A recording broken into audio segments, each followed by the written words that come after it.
buenas tardes. Mi nombre es Laura Estefanía Leguizamón Ospina, soy del grupo de rehabilitación cardiopulmonar AK1 de la profesora Jennifer Alfonso, estudiante de fisioterapia de la Universidad Manuela Beltrán. En el día de hoy les vamos a hablar acerca de la farmacología en fisioterapia. Inicialmente les voy a hablar sobre la farmacología pulmonar.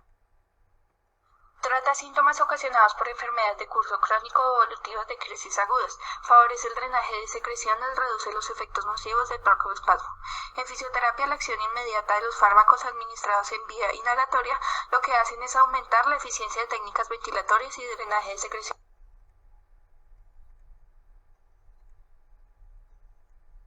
La clasificación de los grupos farmacológicos se divide en 4. El primero son los broncodilatadores. Este constituye fármacos de primera elección del tratamiento de patologías obstructivas, como lo son el asma y el EPOC. Broncodilatadores, a su vez, se dividen en agonistas de beta-adrenérgico.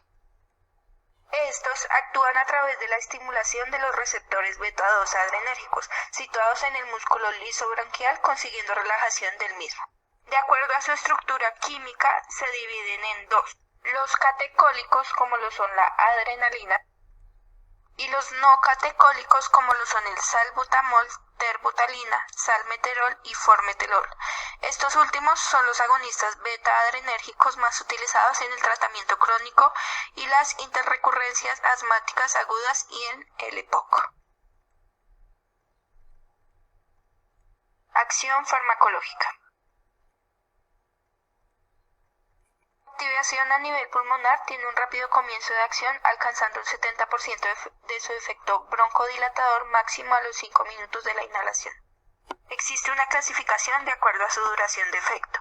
Existe una corta, que es de 3 a 6 horas, donde encontramos el salbutamol y la terbutalina, y está la de acción larga, que es la que continúa su efecto después de 12 horas, que está el salmeterol y el formoterol.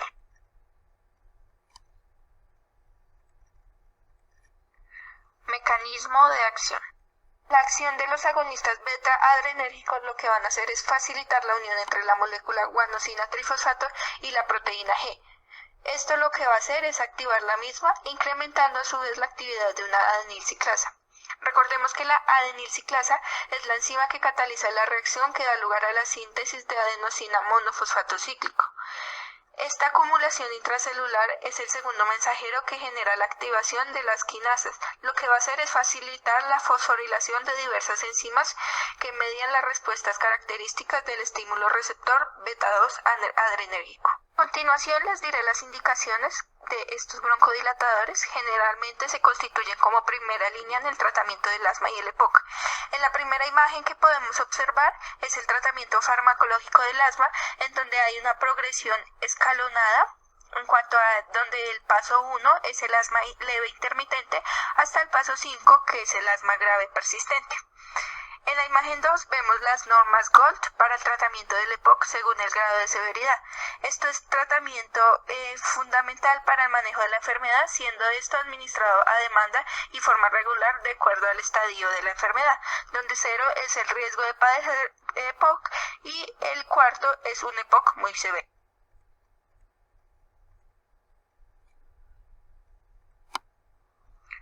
Como efectos adversos encontramos la producción de taquicardia inusual o otras alteraciones cardíacas. Esto es muy poco común verlo. También vemos los temblores que se encuentran en las personas con tercera edad. También se describe en la literatura que hay riesgo de presentar hipokaliemia, especialmente cuando se trata con diuréticos tiazídicos. Y también se han descrito caídas en la presión arterial de oxígeno debido a mecanismos de vasoconstricción hipóxica. Bloqueantes muscarínicos. Estos impiden la unión de la acetilcolina con sus receptores en el músculo liso, músculo cardíaco, glándulas secretoras, ganglios periféricos del sistema nervioso autónomo y a nivel del sistema nervioso central. Entre las moléculas más utilizadas para el tratamiento de enfermedades en el aparato respiratorio está el bromuro de ipratropium, el bromuro de oxytropium y el bromuro de tiotropium. Este último es el más reciente con un efecto broncodilatador con más duración.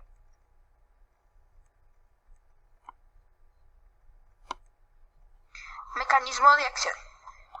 Su efecto broncodilatador es mediado por el bloqueo de los receptores M. Esto es por efecto broncodilatador de los bloqueantes muscarínicos. Se encuentra asociado con una proteína G que en su cara intracitoplasmática activa y a su vez una fosfolipasa induce la hidrólisis del polifosfato. Esta molécula provoca liberación de calcio desde el retículo endoplasmático. Indicaciones. Estos fármacos están indicados en el tratamiento del asma y del EPOC. Hay que tener en cuenta los escalafones que di anteriormente. Se explica como coayudante a partir del escalón 4. También son fármacos de primera línea en el tratamiento de crisis asmáticas agudas.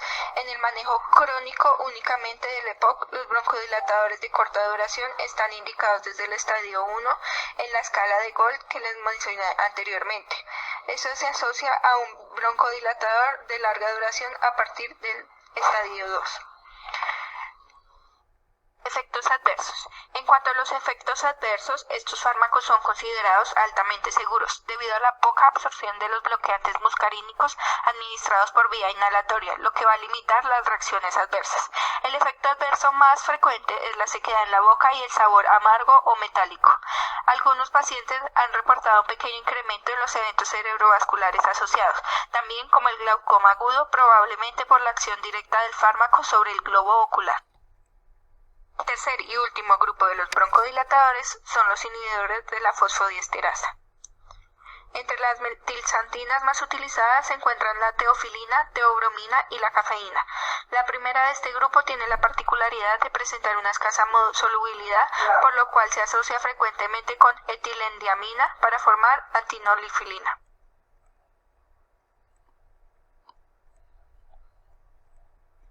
Indicaciones. Se destaca el uso de la cafeína y de la teofilina en el tratamiento de apneas del neonato. También se utiliza para el asma con coayudante a partir del escalón 4, de la tabla mencionada anteriormente. No existe evidencia de que se utilice este empleo en el manejo del asma agudo, siendo preferidos los agonistas beta-adrenérgicos.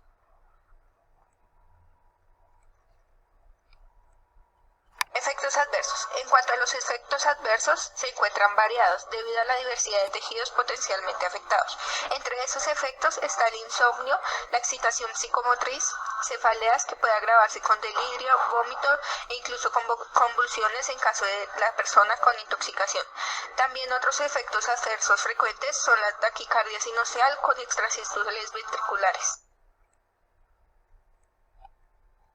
Otra clasificación de los grupos farmacológicos son los antiinflamatorios, entre los cuales están los glucocorticoides.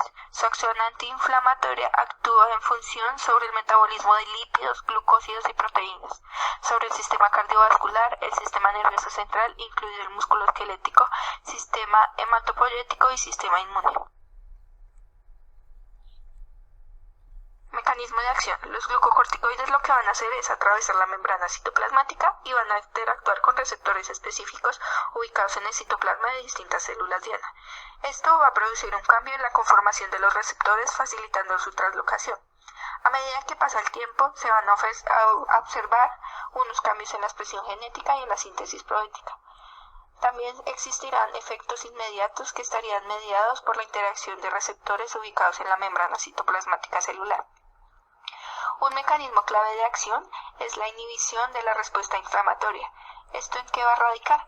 En que la proteína liporcotina y una proteína inhibidora de la fosfolipasa interferirán en la producción de las prostaglandinas, leucotrienos y tromboxanos, lo que van a disminuir así la síntesis y liberación de sustancias proinflamatorias. Indicaciones. La administración sistémica de los glucocorticoides oral o parenteral en el tratamiento se utilizan en diversas enfermedades del tracto respiratorio, como lo son el asma y el EPOC.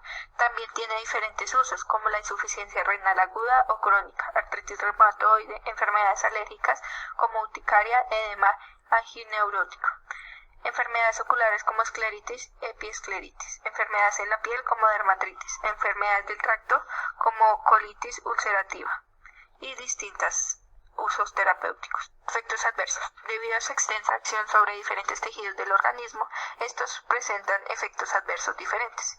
Sobre el músculo esquelético, miopatía y osteoporosis. Sobre el sistema gastrointestinal, úlcera péptica y pancreatitis. Oftalmológicos, glaucoma y cataratas. Metabólicos, diabetes y hiperlipidemia. Cardiovasculares como hipertensión, renales como nefritis aguda, insuficiencia renal crónica, síndrome nefrótico. Y psiquiátricos como ansiedad, farmacodependencia. El aumento de la frecuencia de las infecciones es normalmente un efecto adverso de este medicamento. También en el sistema endocrino hay detención en el crecimiento o suspensión del eje hipotálamo hipófiso suprarrenal. Tenemos el segundo grupo de antiinflamatorios que se llaman antagonistas de los leucotrienos.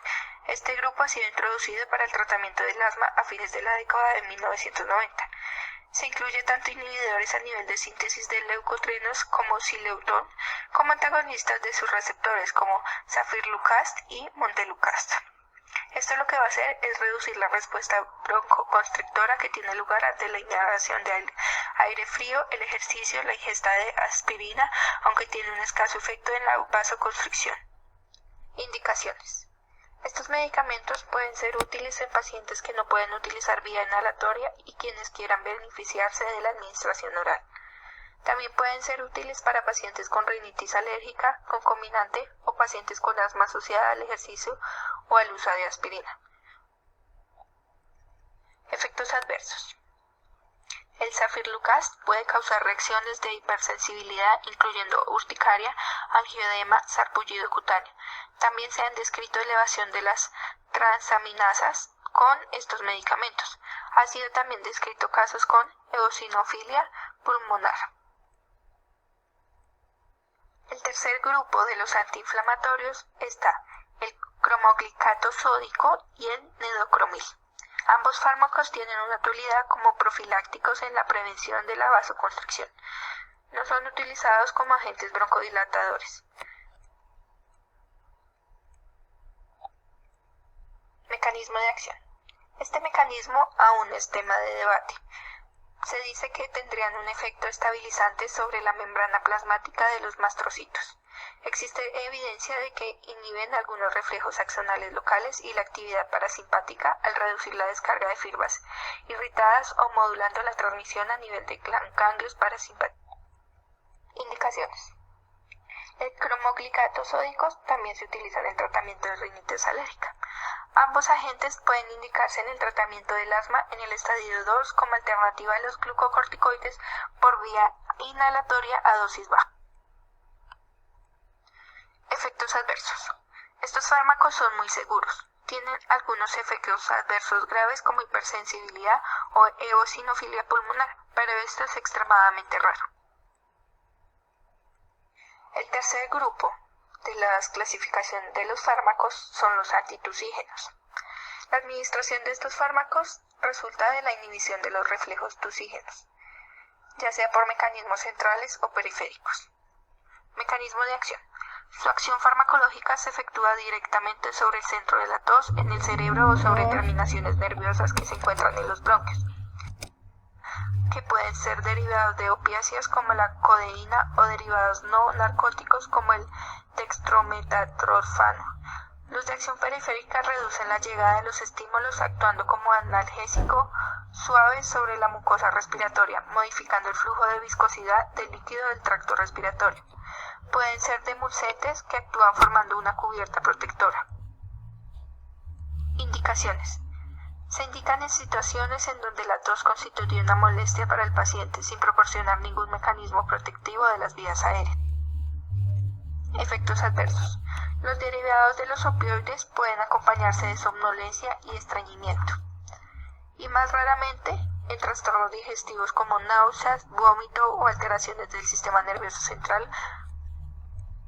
El cuarto grupo de la clasificación de los fármacos son los expectorantes mucolíticos. Estos persiguen el objetivo de favorecer la eliminación de secreciones producidas en el árbol bronquial. Mecanismo de acción. El mecanismo de acción mucolítico es actualmente desconocido. Se cree que se den grupos tiolíticos que rompen los puentes de disulfuro de las microproteínas en la secreción bronquial. En cuanto a los agentes expectorantes, el mecanismo directo actúa estimulando el reflejo tusígeno por irritación de la mucosa bronquial y el indirecto por activación del reflejo vagal gastropulmonar. Indicaciones. Los mucolíticos y expectorantes se utilizan en bronquitis crónicas, atelectasias, broncopatías con abundante supuración y asma bronquial, con secreción compacta que pueden ser útiles teniendo en cuenta sus limitaciones y comprobando su efecto en cada individuo. Continuaremos hablando de la farmacología cardíaca. Estos son algunos fármacos utilizados para tratar diferentes tipos de arritmias.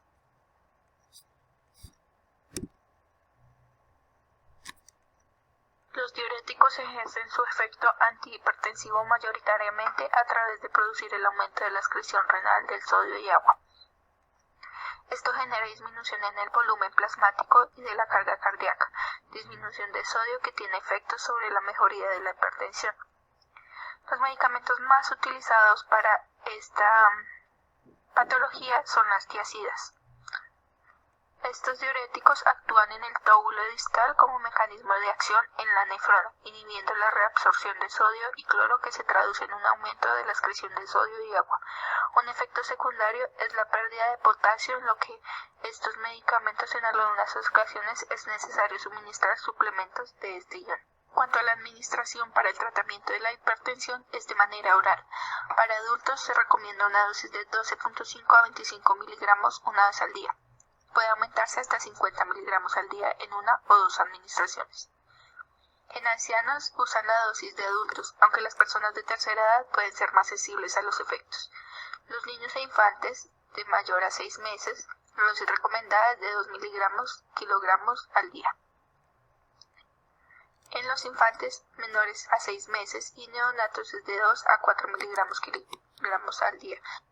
Está contraindicada en pacientes con serios desequilibrios de electrolitos, tales como hiponatremia, hipocalemia. Deben corregir tales desequilibrios para poder suministrarlo. Se clasifica dentro de la categoría D de riesgo en embarazo. Se debe administrar con precaución a los pacientes con gota e hiperuricemia.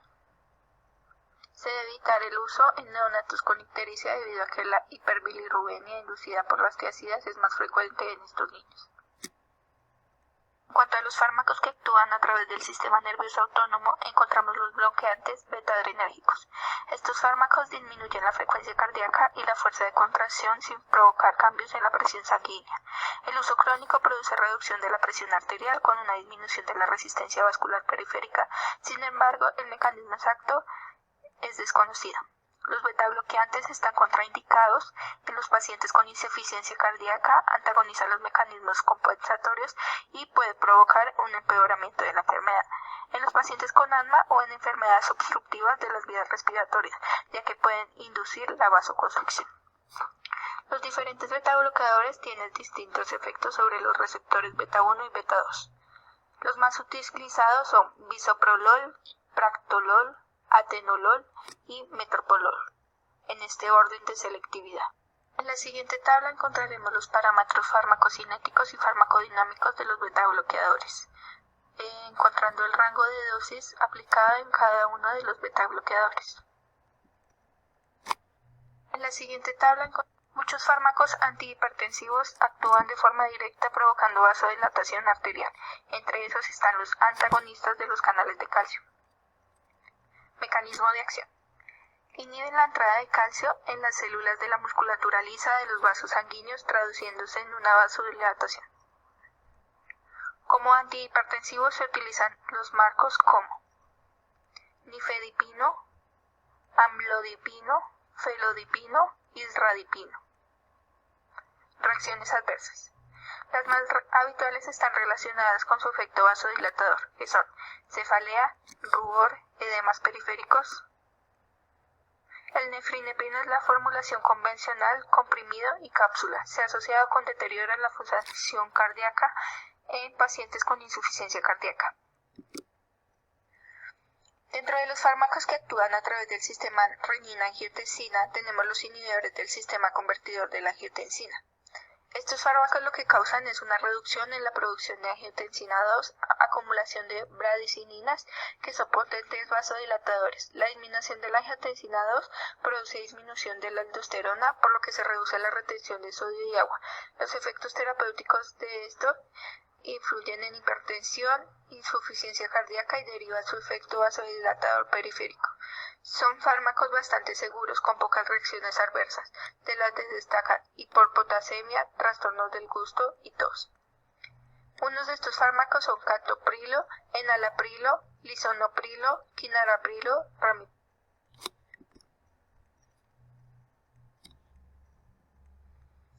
Antagonistas de la angiotensina 2. Su mecanismo de acción es bloquear el receptor de la angiotensina 2. Su efecto antihipertensivo se produce, al igual que con el caso anterior, a través de vasodilatación periférica. Sin embargo, la diferencia es que no afecta la producción de cininas, por lo tanto no parece producir tos. Sí retiene el potasio, que produce hiperpotasemia como reacción adversa. Entre los medicamentos de este grupo está presente el losartán, el irbesartán, el candesartán y el valsartán. Cuanto al tratamiento farmacológico de la insuficiencia cardíaca, encontramos los diuréticos. El mecanismo de acción es la producción de retención de sodio y agua debido a la combinación de reducción de flujo sanguíneo a nivel renal. Aumenta la secreción de la hormona antidiurética y renina. Esto va a conllevar a un aumento en la secreción de la angiotensina y de la aldosterona. Los diuréticos disminuyen la retención de sodio y agua, aunque también se ha postulado que pueden tener efectos vasodilatadores. Si la insuficiencia no es muy severa, se utilizan diuréticos de efecto bajo a moderado, como son las tiazidas. Los diuréticos de techo alto, como la furosemida y la bumetamida, son los más utilizados para la insuficiencia cardíaca más severa. Como reacciones adversas pueden producir hiperpotasemia y por tanto es habitual tener que administrar suplementos de potasio para los pacientes.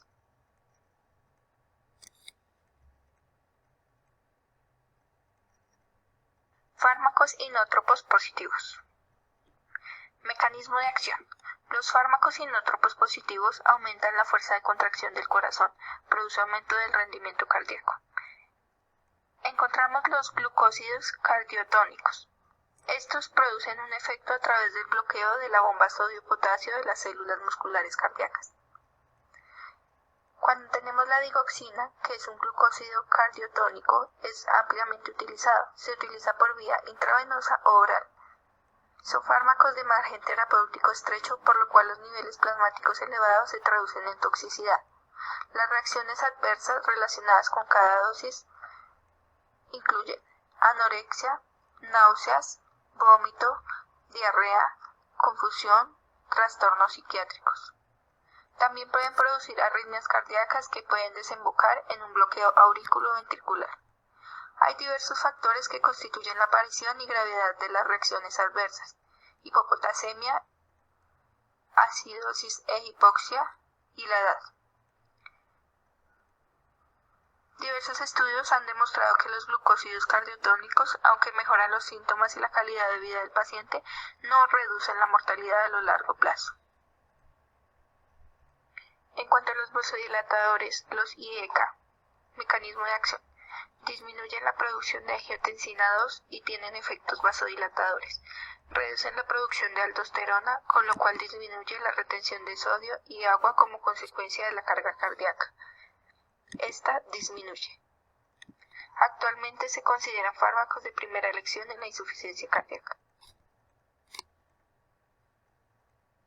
Nitratos. Comprenden la nitroglicerina y el monohidinitrato isosorbide. Su mecanismo de acción es vasodilatador, que actúa primero a nivel de las arteriolas, reduciendo la resistencia vascular y periférica. Disminuye la tensión arterial y asimismo conlleva una reducción del trabajo cardíaco y una reducción de las necesidades de oxígeno. Segundo, la vasodilatación periférica produce una reducción de la pre- y de la poscarga cardíaca. Tercero, redistribución del flujo sanguíneo a nivel coronario. La nitroglicerina presenta en diferentes formulaciones. En el tratamiento de los ataques agudos se utilizan preparados sublinguales, comprimidos y spray. Se administran debajo de la lengua y provocan un inmediato alivio del dolor precordial. Las formulaciones en forma de parches transdérmicos son ampliamente utilizadas en la prevención de los ataques. El monodinitrato de isosorbide se administra por vía oral en forma de liberación rápida o retards para la prevención de los ataques. Reacciones adversas. La vasodilatación produce que los dinitratos causen cefalea, taquicardia e hipotensión. Se presenta tolerancia con el uso prolongado. En el caso de la administración transdérmica, se minimiza indicando al paciente que retire el parche durante el descanso nocturno.